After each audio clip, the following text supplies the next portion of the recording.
नमस्कार. आज आपण अत्यंत स्वादिष्ट असं वांग्याचं भरीत बघणार आहोत. तर त्यासाठी मी इथे वांगं भाजून घेतलेले. वांग्याचं भरीत आपण 2 पद्धतीने करू शकतो. एकतर तुम्ही चिरूनही करू शकतात किंवा मग अशा पद्धतीने भाजूनही करू शकतात.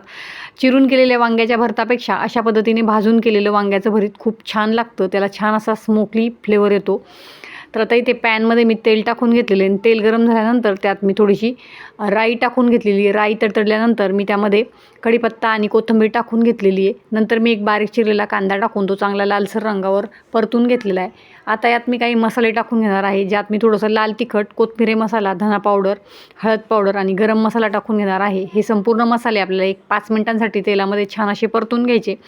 एकदा की हे मसाले परतले की त्यात आपण चवीपुरतं थोडंसं मीठ टाकून घेणार आहोत आणि एक बारीक चिरलेलं मी इथे टोमॅटो घेतलेले. हे जे टोमॅटो आहे ते आपण एक 2 मिनिटांसाठी चांगलं मऊसूत होईपर्यंत शिजून घ्यायचं. ते शिजतंय तोपर्यंत मी इकडे वांगं बारीक चिरून घेणार आहे.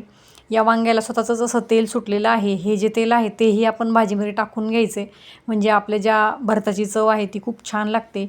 इथे आपलं जे टोमॅटो होतं तेही शिजून तयार आहे. त्यात मी आता हे वांगं टाकून घेणार आहे आणि ते संपूर्ण मसाल्यांमध्ये कोट करून घेणार आहे.